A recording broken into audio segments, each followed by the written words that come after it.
আর একদিন কেউ আর নামও নেবে না, জিজ্ঞাসাও করবে না। যা মান থাকতে স্থান ত্যাগ করাই ভালো।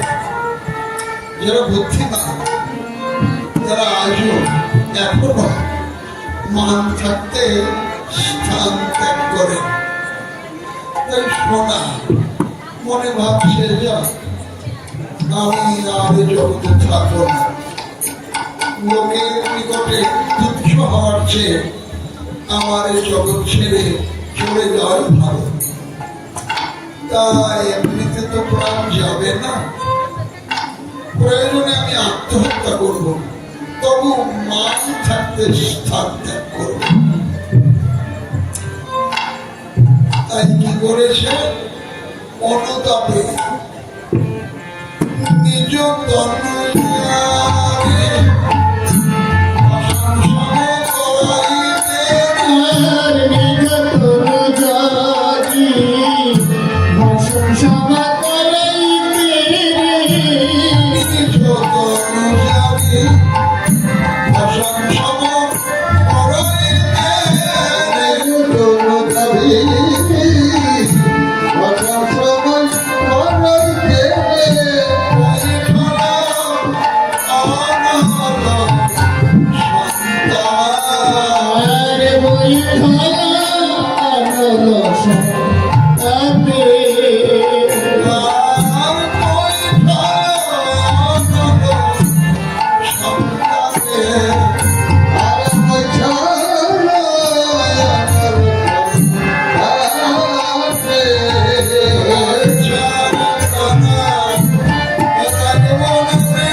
উদ্দেশ্য নিয়ে আত্মহত্যা করতে আগুনে ঝাঁপ দিয়েছে, কিন্তু পরিণাম ভালো হলো না। আগুনে যখন ঝাঁপ দিয়েছে, ঝাঁপ দেবার কালে একটু সোহাগা ছোঁয়া লেগে গেছে। যারা স্বর্ণকার তারা সোহাগা দিয়ে সোনা গলায়, সোহাগার ছোঁয়া লেগে আগুনে যখন ঝাঁপ দিয়েছে তখন সোনা গলে গেছে, পুরে ভস্ম হয় নাই, ছাই হয় নাই, গলে গেছে, তরল হয়ে গেছে। সোনার এক নূতন জীবন লাভ হয়েছে, তবে বর্ণটা বিকৃত হয়ে গেছে, উজ্জ্বল চকচকে বর্ণটা নাই। কোথা থেকে পীত বর্ণ এসে হেম বর্ণের সঙ্গে মিলে মিশে একাকার হয়ে গেছে। কি রে, আমি তো পুরে মরতে চেয়েছিলাম, ভস্ম হতে চেয়েছিলাম, আমার তো মরণ হলো না। কি একটা নতুন জীবন পেলাম। এইবার আবেগ ভরে একবার গৌর বর্ণ দেখছে, আবার নিজের গলিত বর্ণখানা দেখছে। গলিত সোনার বর্ণের সঙ্গে গৌর বর্ণের মিল খুঁজে পেয়ে বলেন, না, আমার আর মরা হলো না। ইতপূর্বে গৌর বর্ণের নিকটে আমার বর্ণখানা ছিল তুচ্ছ, এখন দেখছি গৌর বর্ণের সঙ্গে আমার বর্ণের মিল হয়ে গেছে, আর আমি করতে চাই না। এখন আমি অনন্তকাল ধরে প্রেমময় গৌরাঙ্গ রূপখানি প্রাণ ভরে দেখতে চাই, আস্বাদন করতে চাই।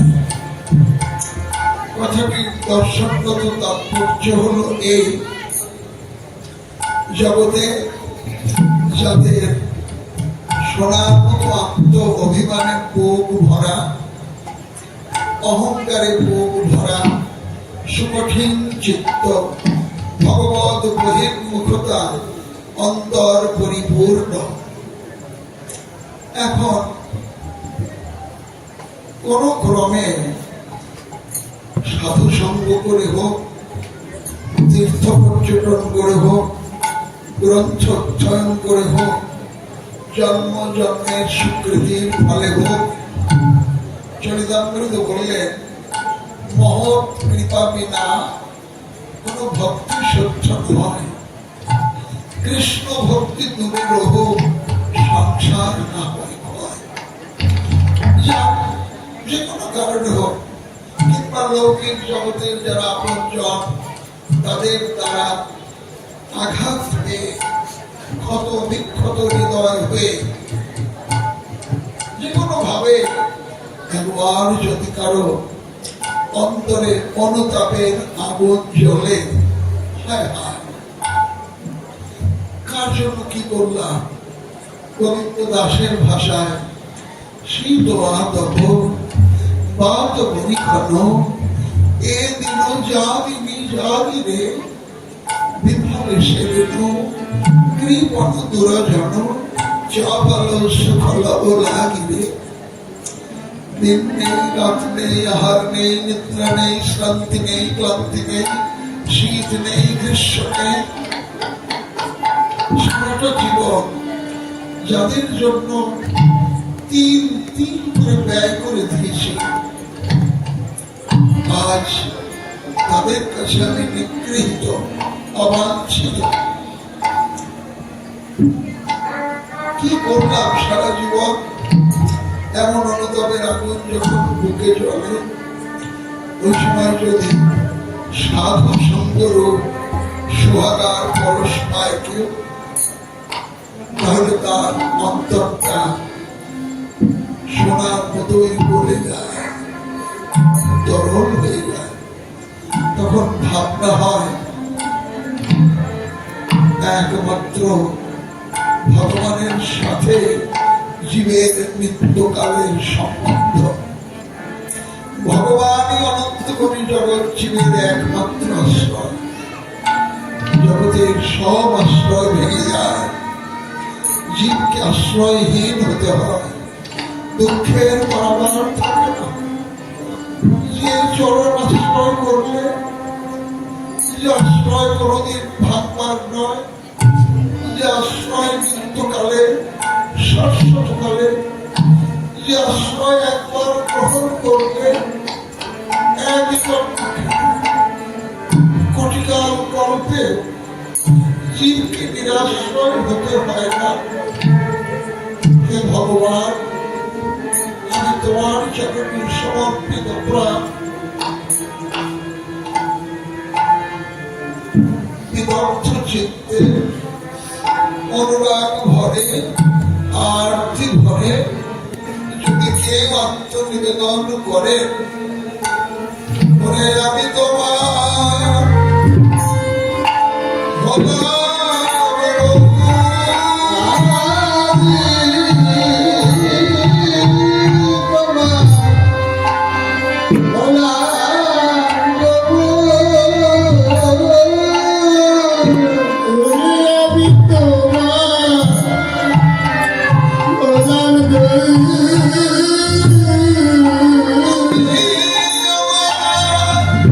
Oh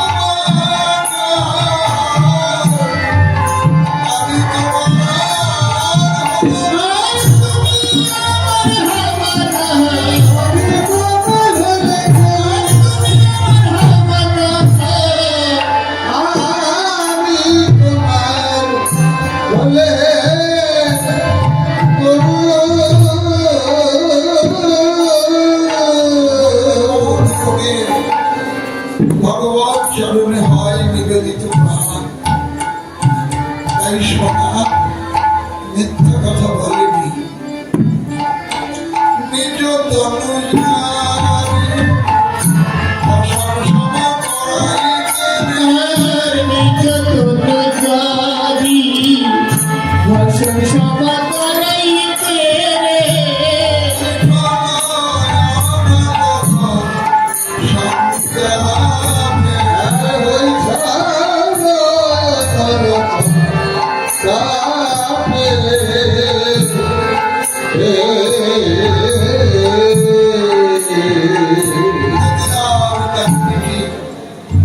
গৌরাঙ্গ রূপ আস্বাদন করে পরিতৃপ্ত নয়। যতই আস্বাদন করছেন আস্বাদন অনুভূত ততই বেড়ে চলেছে। যা সময় অধিকতি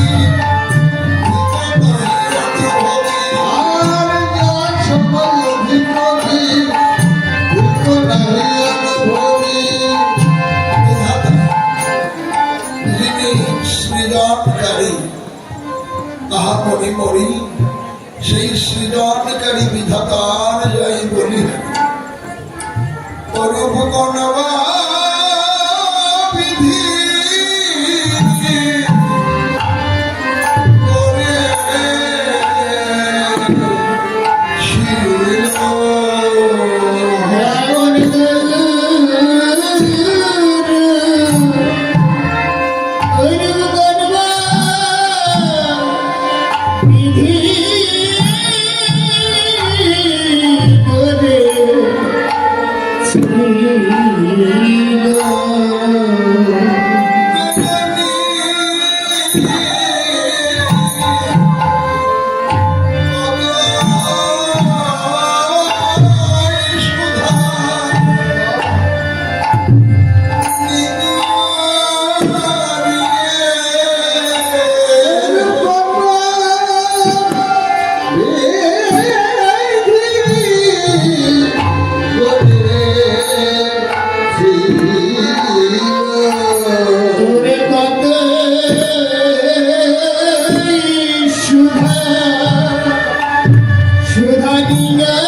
প্রেমময় গৌরাঙ্গ রূপ নির্মাণ করে একবার যদি আস্বাদন দৃষ্টিতে দেখত গৌরাঙ্গ রূপখানি অনন্তকালের মতো হৃদয়ে ধরে রাখত।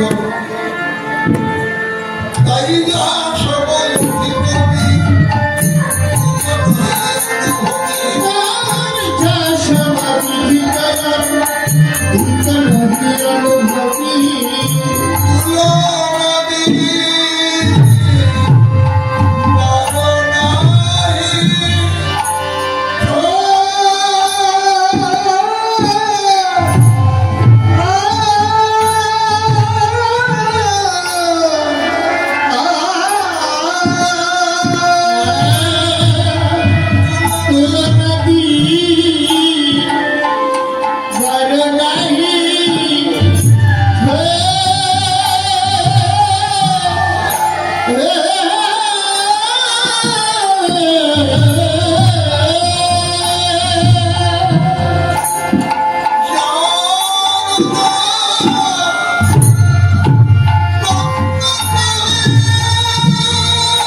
Thank you.